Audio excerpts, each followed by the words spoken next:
Encore un exercice en ce qui concerne le JavaScript. Ici, j'ai un menu tout en haut, en tout cas une zone de menu, un header. Et ici, j'ai un carré. Ce carré, on pourra y mettre une image plus tard qui serait un menu burger. L'idée est assez simple. Le clic sur ce bouton burger, que j'illustre par le carré, ouvre un menu qui s'appelle menu lat, qui est sur le côté. Et j'ai bien précisé ici en remplaçant la classe close par open. Si on regarde un petit peu l'inspection, on s'aperçoit qu'il y a bien ici une div menu lat qui a une classe close. Cette classe close, on voit ici le style du CSS de base, mais la classe close elle est là, right à moins 300 pixels. C'est-à-dire que si j'enlève ce right, on voit que l'objet il apparaît à l'écran.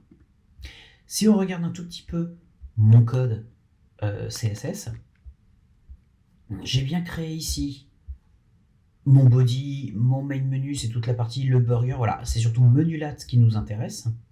Donc dans menu lat, c'est un menu latéral qui fait une largeur de 300 pixels, une hauteur de 100 VH, ça veut dire 100% de la taille de l'écran, enfin de la fenêtre, un background, une position fixed, et il est en top 0.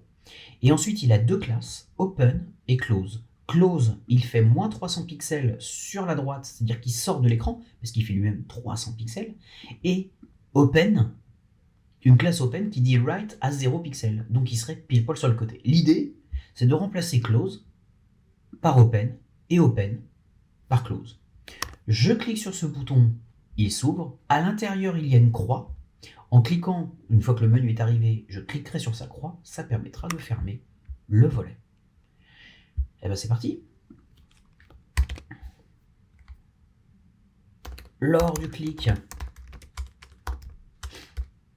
sur burger, faire, hop, changer la classe de menu lat par open. Ça c'est mon premier élément. Et bien comme d'hab, on va bien lister toutes nos variables en amont. Var btn burger est égal à document.query selector, j'ouvre dièse et je vais mettre ici burger. Il s'appelle bien ici id burger. Le deuxième élément, c'est le volet latéral. Le volet latéral, il s'appelle menu lat, et je l'appelle menu lat parce que c'est menu latéral.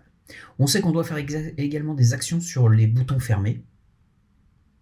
Donc, je vais l'appeler pareil, btn close, et btn close, il va aller chercher l'objet dont l'id est close.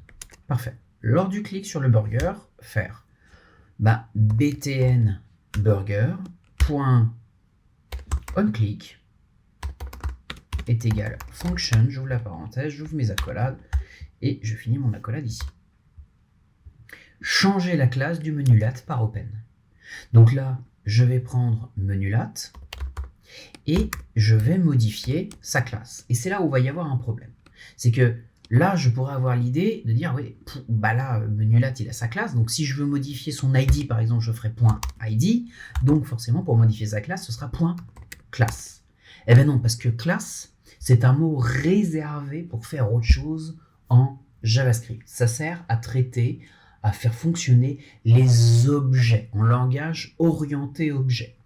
On va donc forcément, comme ça, c'est pas un truc qu'on touche pour le moment, on n'a pas le droit de l'utiliser. On n'a pas le droit de l'utiliser parce que ça sert à autre chose. Donc, les systèmes ont bien pensé dans leur code à changer le nom. Ici, ce sera classe name. C'est un cas vraiment particulier. C'est le seul cas quasiment. Pour pouvoir accéder à l'objet, à l'attribut, on l'a un petit peu renommé ce mot. Donc, ce sera bien class name est égal. Et là, on a juste à remplacer le mot close par open. Donc, prend pour valeur open. Je valide, et quand je clique sur ce bouton, ça y est, mon volet apparaît. Alors pourquoi il arrive avec une animation ?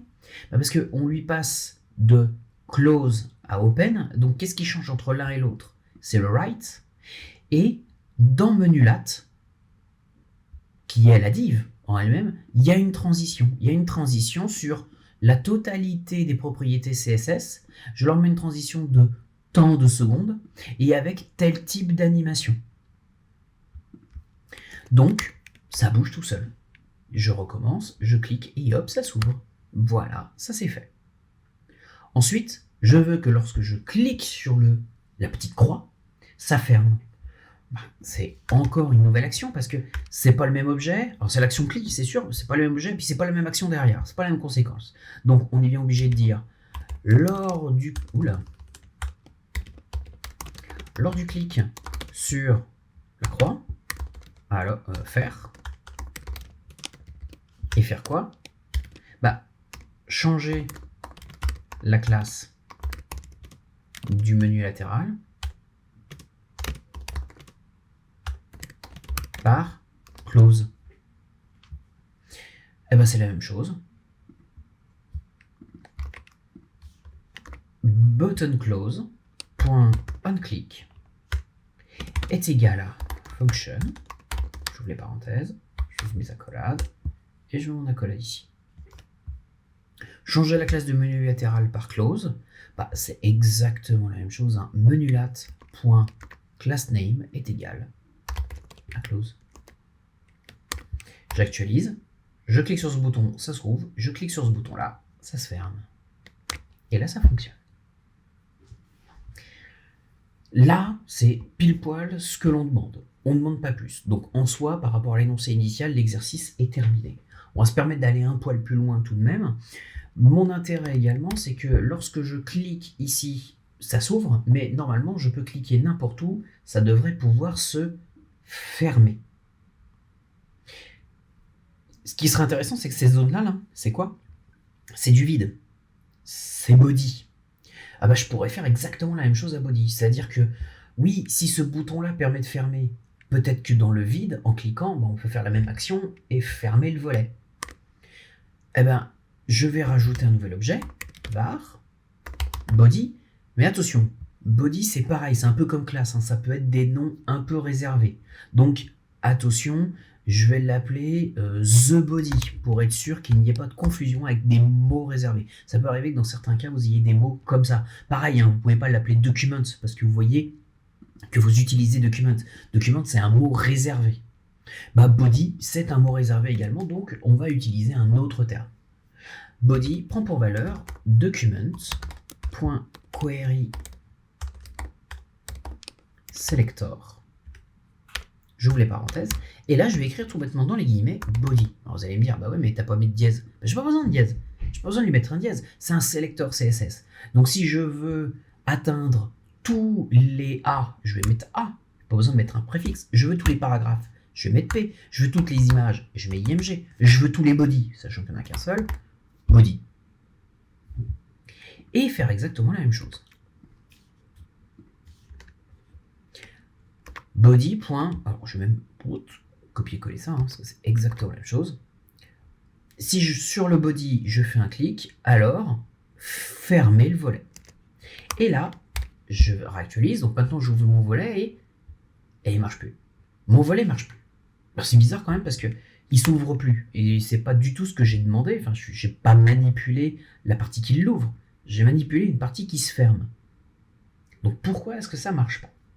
Alors ça marche pas à cause d'une fonctionnalité qui s'appelle la propagation. La propagation, ça consiste à, comme lancer un caillou dans de l'eau, on va faire une onde, ça va se propager et l'action va se propager à plein d'endroits. Si on regarde, on a bien une action à réaliser sur le bouton burger, mais on a également une action à réaliser sur body. Et le truc, c'est que quand je vais cliquer sur le bouton burger, comme mon bouton burger, il est dans une nave qui s'appelle main menu, c'est comme si j'avais cliqué dans main menu. Également, j'ai cliqué sur les deux. Parce que l'un étant dans l'autre, j'ai cliqué sur les deux en même temps. Et comme main menu est dans body, j'ai également cliqué dans body. Donc en cliquant sur burger, vous cliquez dans son parent, puis dans son arrière-grand-parent, et puis dans son arrière-arrière-grand-parent, etc., etc., etc. Et donc au final, quel que soit l'endroit où je clique bien dans body de toute façon. Donc, sur le coup, va falloir éviter cette propagation. Va falloir dire, mais moi, quand je clique sur burger, j'ai pas envie que tu considères que je clique sur l'ensemble des parents. C'est que sur burger que j'ai cliqué. Un coup de Google, JS, stop propagation. On voit que c'est quelque chose qui est assez récurrent en soi, et on voit qu'il y a un truc qui s'appelle directement event.stoppropagation. Je clique dessus, et il me dit bien, évite les événements courants ne se propageant plus loin dans les phases de capture de déploiement. Alors évidemment, une phrase un peu compliquée en soi, mais disons que c'est ça, c'est-à-dire que si vous cliquez sur un objet, vous dites bien que vous avez cliqué sur l'objet, ok, mais on va pas déclencher les clics sur les autres objets. Et c'est pour ça que, c'est vrai qu'on n'a peut-être pas forcément été très clair, mais c'est pour ça que ça marche pas. Parce que comme je clique sur le bouton burger, ça s'ouvre, mais comme ça clique en même temps sur body, eh ben ça ferme. Donc on ouvre et on ferme en même temps. Donc ça bug. Ce qu'il faudrait, c'est cliquer sur le bouton burger, dire stop propagation, on évite la propagation jusqu'à body, et comme ça body ne déclenchera pas son action du clic. D'ailleurs, il vous suffit de faire, si vous avez un doute, avant d'aller plus loin, il va nous suffire de faire une alerte dans chaque. Si je fais alerte ici, burger, et qu'ici je fais alerte